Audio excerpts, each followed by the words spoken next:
साथियों, किसी भी देश की अर्थव्यवस्था उतनी ही प्रगतिशील होती है जितना वहां का बैंकिंग सिस्टम मजबूत होता है।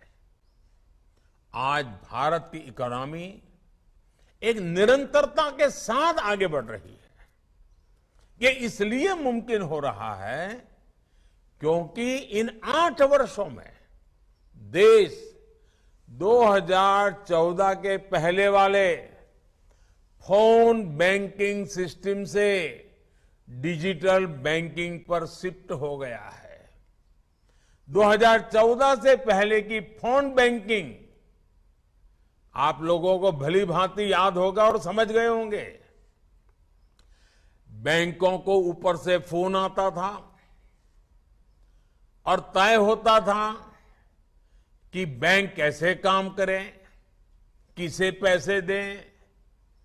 इस फोन बैंकिंग राजनीति ने बैंकों को असुरक्षित कर दिया, गड्ढे में उतार दिया, देश की अर्थव्यवस्था को असुरक्षित कर दिया था।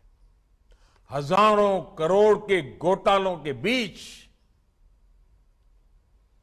निरंतर घोटाले ही घोटाले की खबरें आया करती थी। लेकिन अब डिजिटल बैंकिंग से सब पारदर्शी तरीके से चल रहा है। हमने एनपीए की पहचान के लिए पारदर्शिता लाने की दिशा में काम किया। लाखों करोड़ रुपए बैंकिंग व्यवस्था में वापस आए।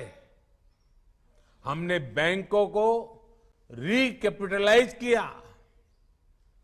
विलफुल डिफॉल्टर्स के खिलाफ एक्शन लिया। प्रिवेंशन ऑफ करप्शन एक्ट में भी सुधार किया गया। एनपीए से जुड़े मुद्दों को सुलझाने में आईबीसी की मदद में तेजी लाई गई।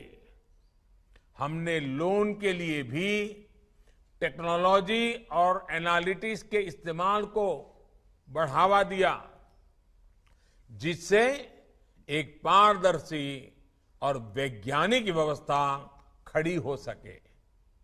बैंकों के मर्जर जैसे महत्वपूर्ण निर्णय पॉलिसी पैरालिसिस के शिकार थे।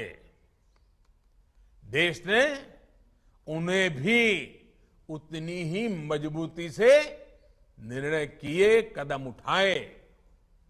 आज निर्णयों के नतीजे देश के सामने हैं, दुनिया सराहना कर रही है।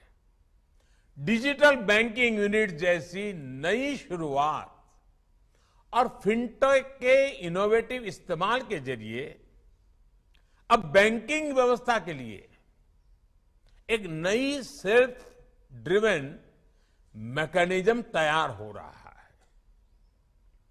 हम इससे उपभोक्ताओं के लिए जितनी ऑटोनॉमी है, बैंकों के लिए भी उतनी ही सुविधा और पारदर्शिता है।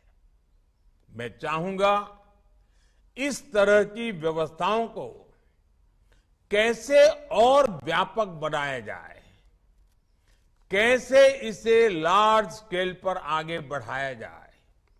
इस दिशा में सभी स्टेक होल्डर्स काम करें। हमारे सभी बैंक ज्यादा से ज्यादा लोगों को डिजिटल व्यवस्थाओं से जोड़ने का टारगेट रखें।